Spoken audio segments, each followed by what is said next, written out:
Everyone, आप सभी का बहुत बहुत स्वागत है मेरे चैनल BL स्टोरी टेलर पे। और गाइस, आज मैंने लव स्टोरी टेलर जो मेरा दूसरा चैनल है उस पर एक नई स्टोरी शुरू की है। ये स्टोरी ज़्यादा एपिसोड की नहीं है, 5 से 10 एपिसोड की होगी। अब मुझे नहीं पता कितने एपिसोड बन जाएंगे, बट छोटी सी ही स्टोरी होगी और बहुत क्यूट सी स्टोरी होगी। इसमें दिखाया जाएगा कि किस तरह से जो बच्चे होते हैं जिन्हें हमें लगता है कि शायद ही लाइफ में कुछ नहीं कर पाएंगे, वो क्या क्या कर सकते हैं, उससे रिलेटेड वो स्टोरी है। अगर आपको वो क्यूट सी प्यारी सी स्टोरी अच्छी लगे तो ज़रूर मेरे चैनल को सब्सक्राइब भी कर दें, और डिस्क्रिप्शन में लिंक है, उस चैनल को जाके आप फटाफट से देख भी लें अगर आपको न्यू स्टोरी वांगशन मॉडर्न स्टोरी पसंद है तो। और गाइस, चलिए आज का जो हमारा इमॉर्टल नाइन टेल फॉक्स का जो पार्ट है उसे शुरू करते हैं।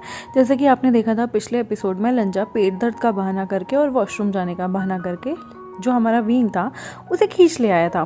और यहाँ पर लंजा जो था उसे सच में वॉशरूम जाना था, क्योंकि उसने बहुत सारे लियोकार्ड्स खा लिए थे। और इसके बाद वो फटाफट से भागा भागा वॉशरूम भागता है। और यहाँ पर जो वींग था वो लंजा की इस हरकतों पे हंस रहा था, क्योंकि लंजा ने बहुत सारे लियोकार्ड्स खा लिए थे और वो भी ज़िद्दबाजी में आके खाए थे। वींग जो है यहाँ पर कुछ हल्का सा लंजा के पेट के लिए, ताकि उसका पेट खराब ना हो, बनाने जाता है। वो पॉरेज सोचता है कि मैं क्यों ना पॉरेज, जैसे कि खिचड़ी होती है या दलिया होता है, बिल्कुल वैसे ही पॉरेज बना दूँ, थोड़ा फीका सा, और जिससे लंजा के पेट में ज़्यादा दर्द ना हो। वो वहाँ पर किचन में जाता है। हालांकि वींग को कोई ज़्यादा खाना वाना बनाना नहीं आता था, लेकिन उसके पास एक सूची होती थी। मतलब जब वो 10,000 साल पहले खाना बनाना सीखना, लियांगछा के लिए हर चीज़ सीख रहा होता था, तो उसके मास्टर ने उसे कुछ सीक्रेट रेसिपीज़ दी थी जो कि खाने को बहुत अच्छा बना देते हैं, और कितनी मात्रा में कितनी चीज़ें डालनी हैं उसके पास सारी जादुई चीज़ें मौजूद थी। तो वो सीक्रेट रेसिपी को निकालता है, उसमें से पॉरेज की रेसिपी देखता है, और यहाँ पर वो लवांगची के लिए पॉरेज अपने हाथों से तैयार करने लगता है। लवांगची जो वॉशरूम जाता है, वॉशरूम से जैसे ही बाहर निकलता है, फिर से उसके पेट में गुड़ गुड़ होने लगती है, और वो फिर से बेचारा फ्रेश होने के लिए वॉशरूम चला जाता है। और 2 बार वॉशरूम जाने के बाद उसके बाद वो बाहर आता है। वो अपने रूम में पेट पकड़ के लेट रहा होता है और कह रहा होता है, हाय, वींग की वजह से मैंने उस शैतान, उसके घौशी की वजह से पूरा का पूरा लियोकार्ड का सारा फ्रूट खा डाला, और उस फ्रूट ने देखो मेरे पेट का क्या हाल कर दिया। इसलिए कहते हैं कि खाना ज़रूरत से ज़्यादा नहीं खाना चाहिए, क्योंकि हमारी जो पाचन शक्ति है वो लिमिटेड है। अगर हम बहुत सारा खाना ठूस लेंगे तो पाचन शक्ति को ऑब्वियस सी बात है इफेक्ट तो पड़ेगा ही पड़ेगा। और यहाँ पे डाइजेस्टिव सिस्टम की वजह से जो हमारा वांगजी था उस पर भी इफेक्ट पड़ रहा था, और उसे अब पेट में दर्द हो रहा था। लेकिन ये दर्द ज़्यादा देर नहीं रहता। वांगजी जो है घर आने के बाद थोड़ी देर सो जाता है। वांगजी जब सो रहा होता है तो वींग ने उसके लिए पॉरेज बनाकर किचन में ही रख दिया था, और वो वांगजी को देखने के लिए जाता है। वो देखता है कि वांगजी बड़े प्यार से सो रहा है, तो वींग जो है वो उसके गालों को सहलाता है, उसके माथे पे फटाफट से हाथ फेरता है। और जैसे ही वो लवांगची के माथे पे हाथ फेर रहा था, उसके बालों को उसके चेहरे से पीछे कर रहा था, तभी लवांगची ने उसके हाथ को पकड़ा, उसके हाथों को अपने गालों पे रखा, और ऐसे ही हक करके सो गया, जैसे लवांगची अपनी किसी मम्मी को, यानी कि उसकी मदर को ऐसे करके पकड़ के सो रहा हो। वींग जो कि उससे अपना हाथ हटाना की कोशिश करता है, क्योंकि लवांगजी है तो एक अल्फा है ना, लेकिन वींग का वो हाथ बहुत ज़्यादा कस के पकड़ा हुआ था। और लवांगजी की बिल्कुल भी नींद खराब ना हो जाए तो वींग वहीं बैठ जाता है और लवांगची को निहारता रहता है। लवांगची जो था वहाँ पर 1 घंटे तक ऐसे ही सो जाता है, ताकि उसके पेट को थोड़ा आराम मिले और उसे भी दर्द ना हो। लेकिन 1 घंटे बाद जब वो उठता है तो वो देखता है वींग उसके पास ही सो रखा है, और तो और उसने वींग का हाथ पकड़ा हुआ है। जैसे वो ये चीज़ देखता है, वो फटाफट से वींग का हाथ छोड़ देता है और वींग को उठा के कहता है, तुम यहाँ पे क्यों सो रहे हो? तो वींग कहता है, मैं तुम्हें उठाने आया था वो पॉरेज के लिए, लेकिन तुम सो रहे थे और तुमने मेरा हाथ बहुत तेज़ से पकड़ा हुआ था। मैं तुम्हारी नींद ख़राब नहीं करना चाहता था, इसलिए मैं भी फिर यहाँ पर बैठे बैठे, मुझे नहीं पता कब आँख लग गई और मैं भी सो गया। वांगजी कहता है, ओह, मुझे वॉशरूम जाना पड़ेगा, मेरा फिर से पेट में गुड़गुड़ हो रही है। और वांगजी फटाफट से भाग के वहाँ से वॉशरूम जाता है। वांगजी को भागता देख वींग की फिर से स्माइल निकल आती है, और वो मन में सोचता है, ये अभी भी कितना छोटा सा है, बिल्कुल बच्चा है। कब कब बड़े होगे तुम अल्फ़ा, और कब हम एक साथ रहेंगे। यहाँ पर वो ये चीज़ें सोच रहा होता है और मन ही मन मुस्कुरा रहा होता है। और ऑब्वियसली वांगजी इतना क्यूट लग रहा था भागता हुआ, छोटा लिटिल फ्रजाइल सा वांगजी। किसी एंगल से कोई नहीं देख के कह सकता था कि यहाँ पे इतना पावरफुल ओमेगा है, बल्कि जो वांगजी एक अल्फ़ा 16 साल का है, वो उसके सामने बहुत ही क्यूट बच्चा सा लग रहा था। वांगजी फ्रेश होके फिर से आता है और उसके पेट में अभी भी दर्द हो रहा था। विंग अभी भी उसके पास बैठता है, धीरे धीरे वांगजी के पेट को सहलाता है। वांगजी को पेट में थोड़ी सी गुदगुदी होने लगती है और वो कहता है कि तुम एक ओमेगा हो, तुम्हें अल्फा को टच नहीं करना चाहिए। विंग कहता है, ओ क्या तुम्हें सच में बहुत ज़्यादा दर्द हो रहा है? मैंने तुम्हारे लिए पॉरेज बनाया है, तुम वॉशरूम जा के थक गए होगे, अब तुम्हें थोड़ा सा पॉरेज खा लेना चाहिए। विंग की कुकिंग स्किल्स पे थोड़ा सा डाउट होता है लवांगजी को, पर लवांगजी जो है वो उसका दिल रखने के लिए कहता है कि क्या तुमने अपने हाथों से बनाया है? क्योंकि मुझे तुम्हारी एलियन टीम पे बिल्कुल भरोसा नहीं, क्या पता वो मुझे जहर दे दे। विंग हंसते हुए कहता है, नहीं वो ऐसा कुछ नहीं करेंगे और डोंट वरी, वो कभी भी मेरे खिलाफ ऐसा जाकर तुम्हें नुकसान नहीं पहुंचाएंगे। वांगजी मुंह बनाते हुए कहता है, मुझे उन पर बिल्कुल भरोसा नहीं, वो मेरे साथ इतनी ज़्यादा शैतानी करते हैं, क्या पता उनका कब मेरे खाने में क्या मिला दे। कहीं लियोकार्ड खाने से पहले आज जो मैंने सुबह खाया है, कहीं इन लोगों ने तो मेरे खाने में कुछ नहीं मिला दिया था। यहाँ पर विंग हंसते हुए कहता है, नहीं नहीं, तुम्हारे खाने में कुछ भी नहीं मिलाया था, लियोकार्ड ज़्यादा खाने से पेट खराब हो गया है, बट तुम्हारे पेट में दर्द हो रहा होगा, पॉरेज खा लो, ठीक हो जाएगा। और वो कहता है, पॉरेज थोड़ा ठंडा हो गया होगा, मैं फिर से हल्का सा धीमी सी आंच पे गर्म करके लाता हूँ। यहाँ पर विंग जो था वो वांगजी के पास पॉरेज लेके आता है, धीमी आंच पे गर्म करके। पॉरेज की खुशबू बहुत अच्छी आ रही थी, लेकिन लवांगजी तो लवांगजी है, उसे गुस्सा आ रहा था कि सुबह सुबह विंग जो है वो अपने गौशी के साथ ऐसे कैसे इतना ज़्यादा इंडल्ज था। पता नहीं, ये सब सोच सोच के ही उसे गुस्सा आ रहा था। और जब विंग उसके लिए गर्मा गर्म पॉरेज लेके आता है तो वो खाने से मना कर देता है। लंजा का फिर से पाउटी फूला हुआ मुंह देख के विंग जो है उसे कहता है, क्या तुम पॉरेज नहीं खाना चाहते? लंजा दूसरी साइड मुंह कर लेता है और कहता है, तुम्हारे और तुम्हारे उस गौशी की वजह से देखो आज मेरी क्या हालत हो गई है। विंग उसके पीछे जाता है, उसके बालों को सहलाते हुए कहता है, लंजा खा लो ना, तुम्हारे पेट दर्द हो जाएगा। लेकिन लंजा फिर से जान के मुंह बनाता है, उसके मुंह में पानी तो आ रहा था, लेकिन वो जान के ड्रामा करना चाहता था, क्योंकि सुबह से पूरे भाव जो थे वो विंग ने गौशी को दिए थे। अब उसे अपने लिए थोड़े से भाव चाहिए थे, पता नहीं क्यों वो ये सब करना नहीं चाहता था, लेकिन उसके दिल में शैतानी थी, क्योंकि एक अल्फा अपने ओमेगा को लेके अक्सर पॉसेसिव होता है। और यहाँ पर जो हमारा विवुशियन था उसे लेके लंजा भी बहुत ज़्यादा पॉसेसिव सा फील कर रहा था, और इसलिए वो मुंह बनाते हुए कहता है, ठीक है, पर मेरा बिल्कुल मन नहीं है अपने हाथ से खाने का, तुम्हें मुझे खिलाना होगा। विंग उसके सामने अपनी छोटे से बाउल को लाता है, स्पून से उसके मुंह में खिलाने की कोशिश करता है। वो लंजा को इस तरह से प्यार से ऐसे बिहेव करता हुआ देख बहुत अच्छा फील कर रहा था, और वो लंजा को अपने हाथ से खिलाने लगता है। उसका हमेशा से ड्रीम था कि वो अपने पार्टनर को इतने प्यार से खिलाए। उसने ना जाने कितने सपने लियांगझा के लिए सोचे थे कि शादी होगी, वो अपने हाथों से रोज अपने होने वाले पति को खाना परोसा किया करेगा और खाना खिलाया करेगा, लेकिन किस्मत को कुछ और मंजूर होता है। और देखो, वो आज लंजा को अपने हाथों से खिला रहा था। वो धीमे धीमे फूंक मारते हुए लंजा के मुंह में एक स्पून खिलाता जाता है, और लंजा को वो बहुत टेस्टी लगता है। लंजा यहाँ तक कि विंग अभी सिर्फ फूंक मारा होता था, उससे पहले ही फटाफट खाकर घटक कर अपना मुंह फिर से खोल देता था, ऐसे करके कि अब मुझे और खिलाओ। लंजा बिल्कुल बच्चों की तरह बिहेव कर रहा था, जिसे देख के विंग को काफ़ी हंसी आती है, और वो कहता है, लंजा क्या तुम अपने लैंडसेक्ट में ऐसे रहते हो? I mean, मैंने तुम्हें पहले भी देखा है यहाँ पर। लंजा कहता है, क्या तुमने मुझे कब देखा? विंग कहता है, कुछ नहीं, मैं बस पूछना चाहता हूँ कि क्या तुम अपने लैंडसेक्ट में भी ऐसे रहते हो? लंजा कहता है, नहीं, अंकल जो है उन्हें ऐसे रहना पसंद नहीं, लेकिन मैं यहाँ तो कैसे भी रह सकता हूँ ना, यहाँ पे लैंडसेक्ट के रूल थोड़ी अप्रूव होते हैं। तो विंग कहता है, हाँ, जितना तुम्हारा मन करे तुम वैसे रह सकते हो। लंजा कहता है, मुझे और भूख लगी है, एक बाउल से क्या होगा, क्या तुम थोड़ा सा और डाल के ला सकते हो? विंग कहता है, जितना तुम्हें खाना है तुम उतना खा सकते हो, यहाँ पर तुम्हें किसी चीज़ की कोई मनाही नहीं है लंजा, तुम जितना खाना चाहो, तुम्हारा जितना मन है तुम उतना ले सकते हो। वो लंजा का पूरा बाउल ख़त्म होने पे लंजा के लिए खाने के लिए और लेके आता है। लंजा को वो पॉरेज सच में बहुत अच्छा लगा था, और वो पॉरेज जो था वो उसके पेट के लिए भी काफ़ी अच्छा था। लंजा वहाँ पर सच में बहुत अच्छा फील कर रहा था, क्योंकि लंजा को अपने वींग के हाथ का खाना पता नहीं क्यों बहुत टेस्टी सा लग रहा था। उसने कभी नहीं सोचा था कि वींग उसका इतना केयर करेगा। और जैसे ही वो लंचा के लिए दोबारा से थोड़ा सा और पॉरेज लेके आता है, क्योंकि बाउल का साइज़ छोटे ही थे, तो वो छोटे छोटे बाउल में ही ला रहा था। लंजा को वो अच्छा लगता है और वींग उसे फिर से अपने हाथों से खिलाने लगता है। और खाने के बाद वींग लंजा का चेहरा पोंछता है और वो लंजा को कहता है, तुम बिल्कुल एक बेबी की तरह बिहेव कर रहे हो लंजा। लंजा फिर से मुंह बनाता है और कहता है, मेरे पेट में दर्द हो रहा है तुम्हारे दोस्त की वजह से, तुम्हें उसका कंपनसेशन देना होगा। वींग कहता है, क्या चाहिए तुम्हें लंजा? लंजा कहता है, तुम्हें थोड़ी देर मेरे पेट को सहलाना होगा और मेरा सिर भी दबाना होगा, पेट दर्द की वजह से मेरा सिर भी बहुत दुख रहा है। वींग यहाँ पर देख रहा था लंजा किस तरह से टेंट्रम्स थ्रो कर रहा था उसके ऊपर।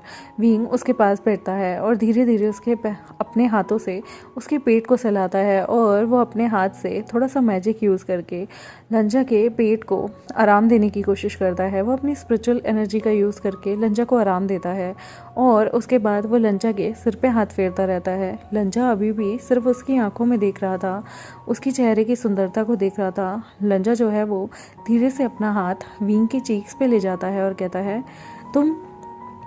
तुम्हारे बारे में सब कहा करते थे कि तुम बहुत ज़्यादा शैतान हो और तुम किसी को भी मार सकते हो, पर तुम तो बहुत ब्यूटीफुल हो। फिर तुम आखिर दुनिया को ख़त्म क्यों करना चाहते थे? वींग कहता है, किसने कहा तुम्हें कि मैं दुनिया को ख़त्म करना चाहता हूँ? तो लंजा कहता है, सारे प्रीस्ट कहते हैं कि तुम लोगों को ख़त्म करना चाहते थे। क्या तुमने अपने सेक्ट के लोगों को भी ख़त्म कर दिया था? वींग उसकी तरफ देखता है और एक सैड सी स्माइल देते हुए कहता है, मैंने कभी किसी को नहीं मारा। तो वो पूछता है, मैंने सुना है जिससे तुम प्यार करते थे तुमने उसे भी मार डाला था, क्या ये सच है? वींग उसकी तरफ देखता है और कहता है कि क्या तुम्हें मैं ऐसा लगता हूँ जैसे तुम मेरे होने वाले अल्फ़ा हो? तुम्हें क्या लगता है मैं तुम्हें मार के खा जाऊँगा? लंजा कहता है, मुझे क्या पता, तुम मुझे खा भी सकते हो। वींग कहता है, अच्छा तो क्यों ना मैं तुम्हें अभी खा लूँ? लंजा फिर से थोड़ा सा स्कैरी सा फेस बनाते हुए वींग को डराता है और कहता है, मजाक मत करो, बताओ ना मुझे, आखिर लोग तुम्हारे बारे में इतना बुरा क्यों बोलते हैं? वींग एक सैड सी स्माइल करता है। लंजा के सिर को थपथपाते हुए वो लंजा को कहता है, बहुत कुछ हुआ था मेरे सेक्ट में। लंजा पूछता है, क्या हुआ था, क्या तुम मुझे बताना चाहोगे? वींग कहता है, तुम्हें पता है मेरा सेक्ट बहुत अच्छा था, मेरे माता पिता मुझसे बहुत प्यार करते थे। ये बात सुनते ही लंजा का भी चेहरा उतर जाता है। उसे अपनी माँ की याद आती है जो उससे बहुत प्यार करती थी। यहाँ पर लंजा को सैड फील होता है और वींग कहता है, क्या हुआ, तुम्हें अपनी माँ की याद आ गई? मुझे पता है, बचपन में जब तुम बीमार थे तो तुम्हारी मॉम तुम्हारे साथ रहा करती थी और फिर उसके बाद उनकी डेथ के बाद तुम अकेले रहते थे, बहुत ज़्यादा अकेले। लंजा कहता है, ये तुम्हें कैसे पता? वींग कहता है, मैं सब देख सकता हूँ, मैं कहीं भी जा सकता हूँ, तुम्हें क्या लगा मैं उस ताबूत में बंद था? मैं जहाँ चाहता मेरी सोल वहाँ जा सकती थी और मैं अपनी सोल का डुप्लीकेट भी बना सकता हूँ। मैं अपनी बॉडी का डुप्लीकेट बना सकता हूँ। मेरी सोल के उसमें कुछ पार्ट हो जाएंगे और मेरी आधी सोल मैं उसमें भी डाल सकता हूँ। लंजा कहता है, क्या तुम इतने पावरफुल हो? वींग कहता है, वैसे मैं अपनी सोल का यूज़ करके तुमसे मिलने आया करता था। मैंने बहुत बार तुम्हें रोते भी देखा है। ये बात सुनकर लंजा को बिल्कुल अच्छा नहीं लगता, क्योंकि एक अल्फा होने के नाते वो किसी के सामने कैसे रो सकता था और उसे लगता था कि वो रोते हुए बिल्कुल चिंपैंजी जैसा दिखता है। इसलिए वो कहता है, चुप रहो, ये बात मत करो, मैं बिल्कुल नहीं रोता। तो विभूषण हंसते हुए कहता है, तो तुम क्या बताना चाहते हो कि अल्फाज को दर्द नहीं होता, अल्फा रो नहीं सकते? लंजा कहता है, बिल्कुल भी नहीं रो सकते, अल्फाज बिल्कुल नहीं रोते हैं। वींग कहता है, अच्छा अल्फ़ा नहीं रोते, पर तुम तो अपनी मदर के लिए रोया करते थे। और तुम्हें पता है एक फेरी जो तुम्हारे सपनों में आया करती थी, एक एंजल जो वाइट बालों वाली थी, क्या तुम्हें याद है उसका चेहरा? जो तुमसे अक्सर मिलने आया करती थी, वो मैं ही था। तुम्हारे सपनों में आता था, लेकिन तुम्हें एक दिन बहुत तेज़ बुखार आया, जिसके बाद तुम मुझे और हमारे मिलने को सब चीज़ों को भूल चुके थे। मैं तुमसे अक्सर तुम्हारे ड्रीम्स में और रियल लाइफ में भी बहुत बार मिलने आया हूँ। लंजा कहता है, पर मुझे तो कभी नहीं पता चला। वींग कहता है, तुम सारी चीज़ें भूल चुके हो। लंजा कहता है, और तुम्हारी फैमिली, तुम्हारे अलावा यहाँ कोई नहीं है? वींग कहता है, एक युद्ध हुआ था जिसमें बहुत सारे लोगों की जान चली गई थी और मेरे माता पिता की भी जान उसी में ही गई थी। इवन लियांगचा की भी जान उस युद्ध में ही गई थी।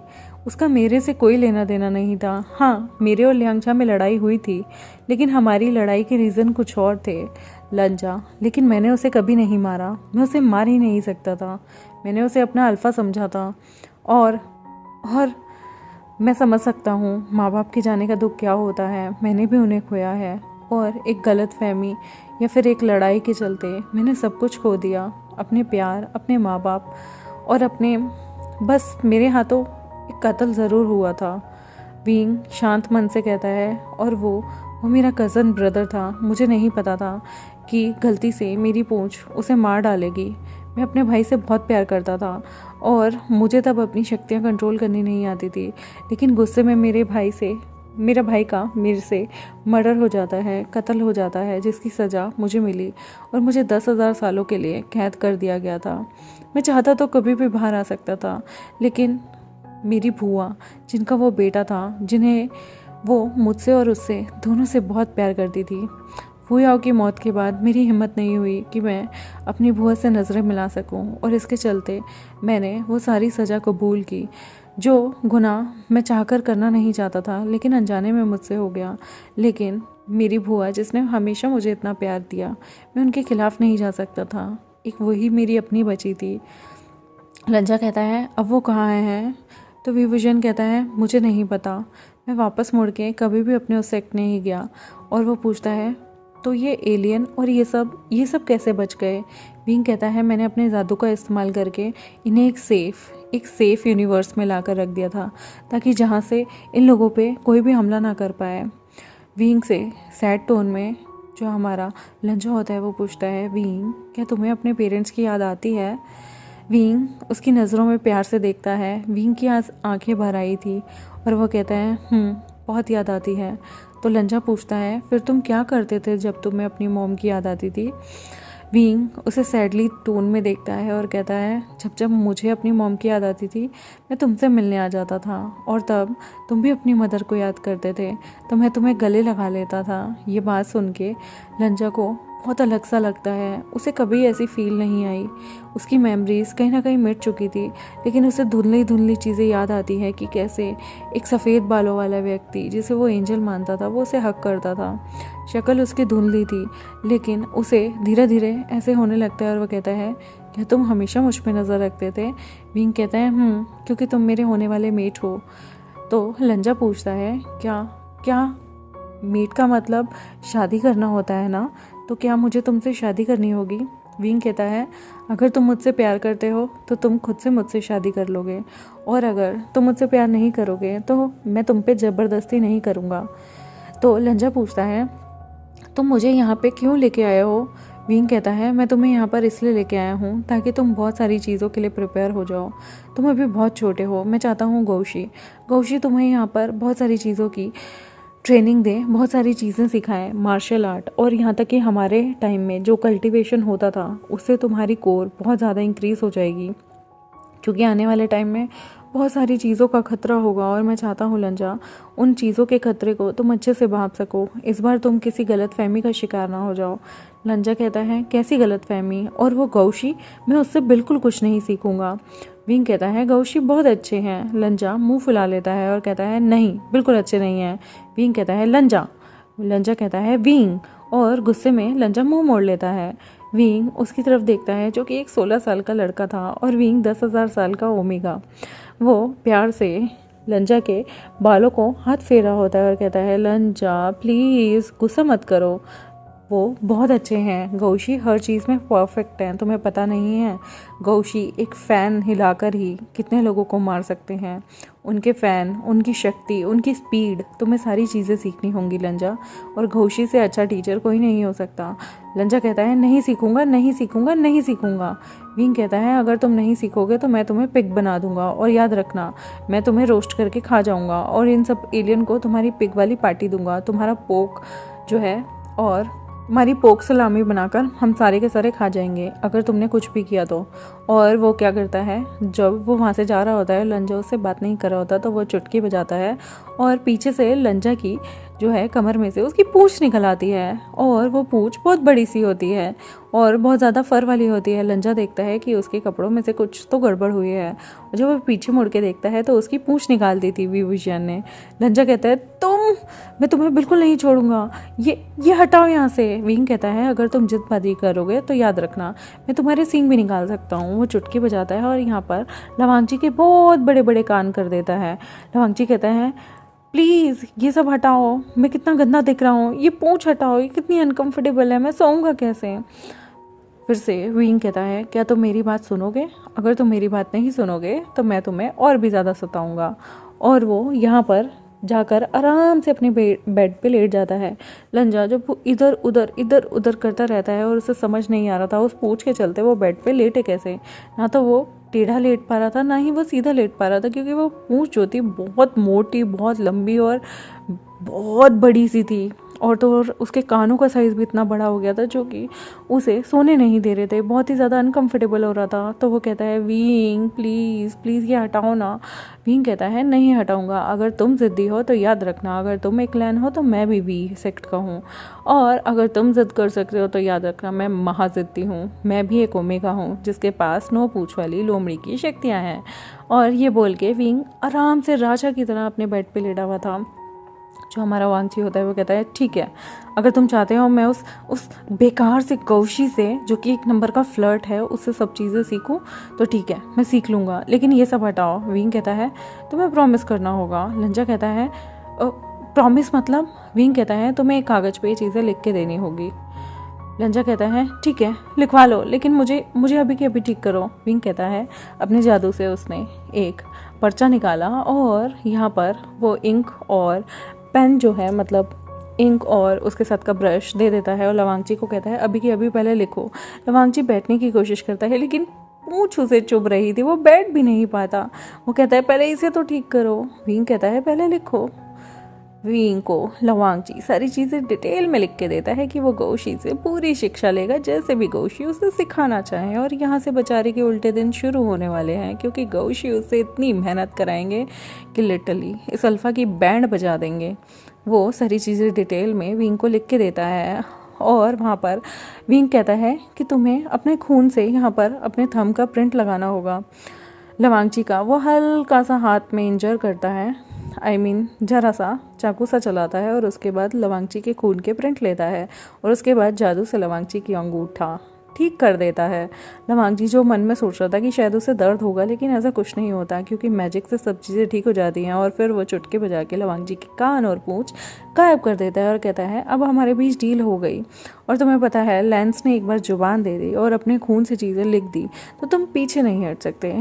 वांगची मुंह बनाते हुए कहता है तुम बहुत ज़्यादा पर्वर्ट हो, पर देख लेना मैं भी तुम्हारे गौशी की नाक में दम कर दूंगा। उन्होंने खुद मुझे अपने शिष्य पद से नहीं हटाया तो मेरा नाम भी लवांगची नहीं। विभूषण कहता है अगर तुम्हें लाइन पे नहीं लाया तो मेरा नाम भी विभूषण नहीं। दोनों करके एक दूसरे से मुंह मोड़ के सो जाते हैं। आई होप गाइस आपको आज का पार्ट अच्छा लगा हो मेरे चैनल को सब्सक्राइब कर दे, वीडियोज़ को लाइक कर दे। और आने वाले टाइम में विंग और वन कशिंग मिलके बेचारे लंजा को बहुत सताएंगे, लेकिन लंजा भी किसी से कम नहीं है। लंजा भी बैकफायर बहुत अच्छे से करेगा, लेकिन एट द एंड इन्हें ओमेगा की पावर के आगे हारना पड़ेगा क्योंकि विंग बहुत पावरफुल है और उसके पास मैजिक भी है। मैजिक से वो बेचारे ब्यूटीफुल से लंजा को कभी कुछ बना देगा, जिसकी वजह से लंजा को हार कर उसकी बात माननी ही पड़ा करेगी। तो देखते हैं इस जिद्दी लंजा और क्यूट से हमारे विभूषण के बीच कैसी नोकझोंक रहेगी। तब तक के लिए मेरे चैनल को सब्सक्राइब, वीडियोस को लाइक कर दें और आई होप आपको आज का पार्ट अच्छा लगा हो। Thank you very much, bye bye.